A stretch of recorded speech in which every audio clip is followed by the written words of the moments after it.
Good evening, students. Today we're going to discuss totalitarianism in the USSR. Our essential question is, how did Stalin develop a totalitarian state in the USSR, and how did he develop their economy? Please take focused notes on how Stalin transformed the Soviet Union following a specific method. All right, thank you very much. After the death of Lenin, there was a major power struggle for control of the Communist Party in Russia.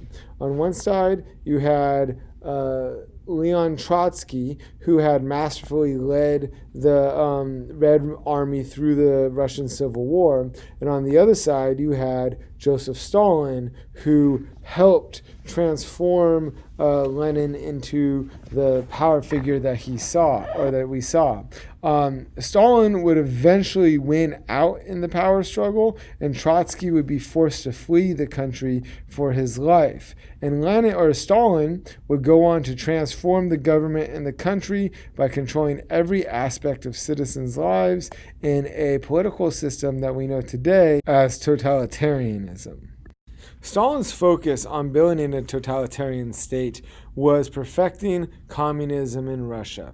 Now, what is a totalitarian state? It is a government that takes control over every aspect of public and private life of its citizens. This form of government goes against the democratic values of freedom, human dignity, and the worth of an individual, and focuses on what service that human being can provide for the state. Stalin transformed the Soviet Union into a totalitarian state to realize his vision of full power. He would transform himself into one of the most vicious leaders that the world has ever known. The first thing that Stalin focused on was the creation of a new economy. A communist country would use a type of economy called a command economy, literally meaning that the government commands the people on what to produce. Stalin's economic policies would involve total state economy, making all economic decisions for all industry in the Soviet Union. Under this system, political leaders identify the country's economic needs and determine how to fulfill them. Basically, you are giving 100% control over to the whims of the state and what they want to do. Coming out of the First World War, Stalin witnessed a country that had been drastically outgunned by its Western European counterparts. What he noticed was that Russia was about 50 to 100 years behind the Western advanced countries, and that he wanted to make this up in only a matter of 10 years. As he noted, either we do it or we shall be crushed. The country, the USSR, would make drastic steps to promote rapid industrial growth and strengthen their national defense, so when called on in the future, they would be able to go toe-to-toe with any Western country. In order to accomplish this, Stalin would introduce one of the most infamous industrial policies in the history of the world, the 5-year plan. What the 5-year plan did was it created impossibly high quotas on particular aspects of the economy for increase in outputs within a minimum of 5 years. Much of this was focused on industrial output like steel, coal, oil, and electricity, and other energy outputs. This also meant that they needed workers in these positions. So they took workers from other factories and placed them in these energy factories. So they would limit production specifically of consumer goods. And what this would lead to would be severe shortages in housing, food, clothing, and other necessary goods. There would constantly be food shortages. There would even be toilet paper shortages. The government would also choose the job of any particular worker, and they would be determined how many hours they would work, and they needed police permission to move from one job to the other. In this way, the government started to control small aspects or a major aspect of people's lives, what they did for a living.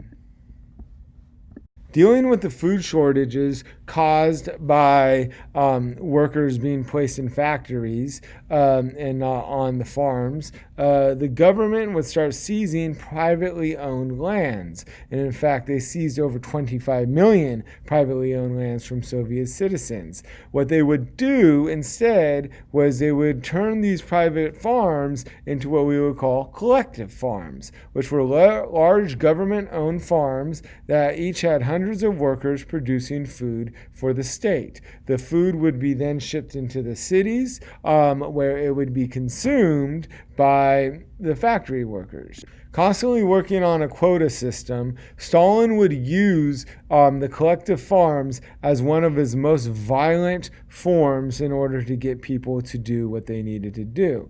Terror and violence and eventually famine on the collective farms would cost the lives between 5 to 10 million peasants over the 5-year plan period. In order to get people to do crazy things like work all hours of the night with very little food, or by getting them to farm for food that they weren't going to consume, well, you had to deal with propaganda.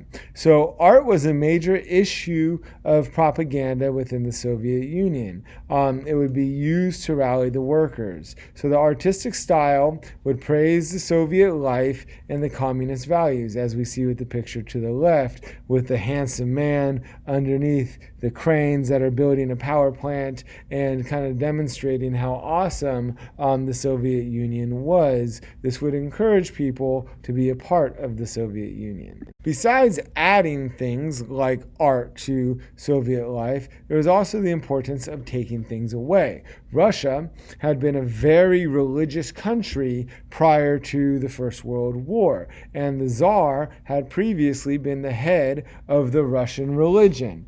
So now the Soviets needed to replace that idea, and they would do that by creating communism or in communist teachings as the replacement for religious teachings.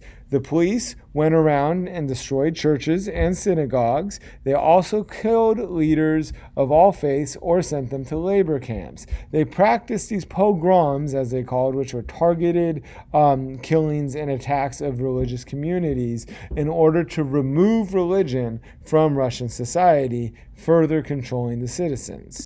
Now, besides controlling religion, another base thing that governments would control would be the education system.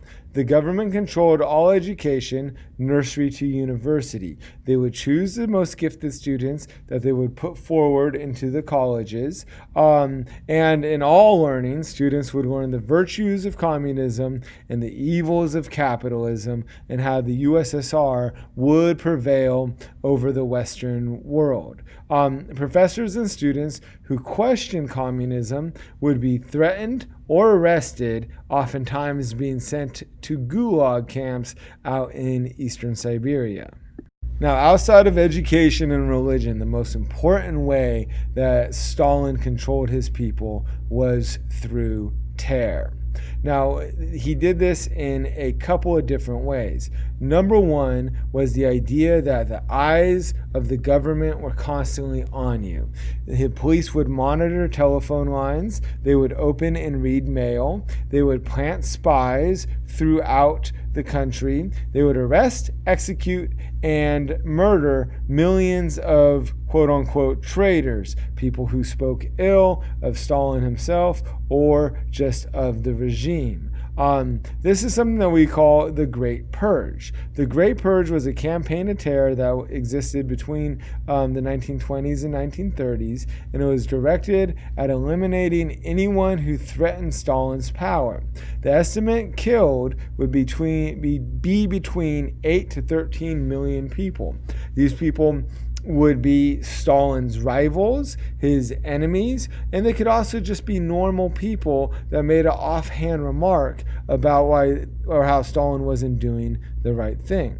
Now, killing people and making people scared was not enough for Stalin. He also wanted the control of the way they thought, and he would do this through censorship. Stalin would not tolerate individual creativity and wanted conformity and obedience, and the government would control all media.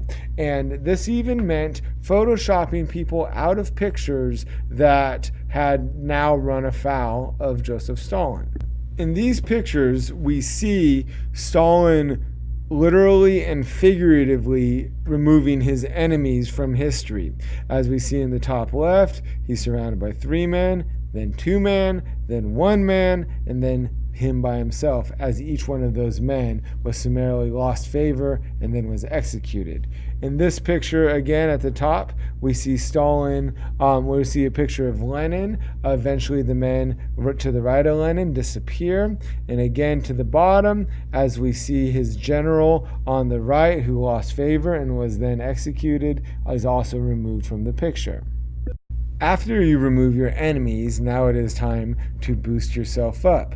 And this is also a form of propaganda. Totalitarian states rely on indoctrination or brainwashing. Propaganda is based on incomplete information used to sway people to accept certain beliefs or actions. The Soviet newspapers and radio broadcasts would glorify the achievements of communism and, most importantly, Stalin in all his programs. They would elevate him to godlike status, where they would always sort of put him forward, and he would even have a pet name as Uncle Joe. In this way, they sort of soften his image from a brutal totalitarian dictator, but they also make sure you understand that he is also a god on earth. This is something that we refer to as a cult of personality, and every good dictator swears by it.